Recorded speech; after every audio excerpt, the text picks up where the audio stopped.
Bonjour, aujourd'hui nous allons vous parler de l'évolution de l'homme. Aujourd'hui, vous allez découvrir que nous descendons des singes d'Afrique. Au fil de notre présentation, vous comprendrez pourquoi nous avons cessé d'être uniquement des singes pour en devenir des hommes, la seule espèce voulant connaître cette origine. Dans ce texte, vous allez apprendre qu'est-ce que les hommes préhistoriques mangeaient ainsi que leur évolution. Leur alimentation. Les premiers humains étaient omnivores. Les Australopithèques n'avaient que leurs mains pour se nourrir ainsi que pour se défendre. Les Australopithèques utilisaient des lances, des arcs ou de pierres pour chasser ou pêcher. Ils étaient fabriqués en bois, en os ou en fer. Certains d'entre eux utilisaient une pierre ou une lance pour chasser un animal ou pour gratter la viande des œufs. Comme vous pouvez voir, les hommes hache, l'herminière, le couteau et la pointe de. Leur menu consistait de viande ainsi que de végétaux. Voici des exemples de ce qu'ils pouvaient manger.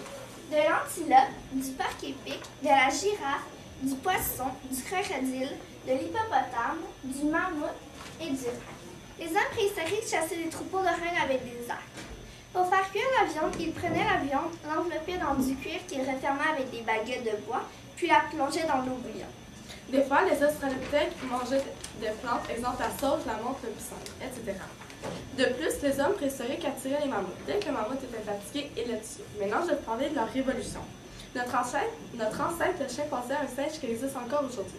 Il vivait il y a de 7 à 8 millions d'années, très probablement en Afrique. Nous avons un ancêtre commun avec celui des singes en général et les grands singes africains.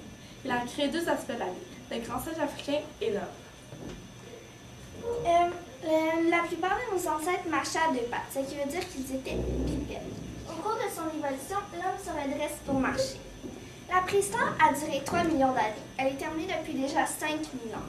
Le début de la préhistoire a commencé lorsqu'ils ont découvert le premier homme en Afrique, et la préhistoire s'est terminée lorsqu'ils ont appris à vivre dans un nouveau monde, car ils ont inventé plein de choses. Les plus vieux ancêtres de l'homme, les Australopithèques, sont apparus il y a 4 millions d'années.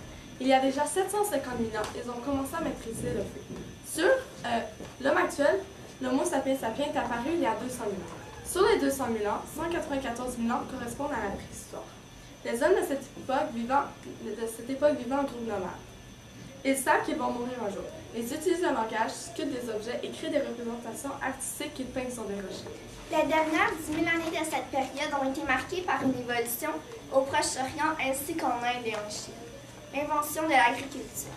Cela a fait qu'ils sont donc devenus sédentaires. Ils ont construit des villes, puis ensuite des villages.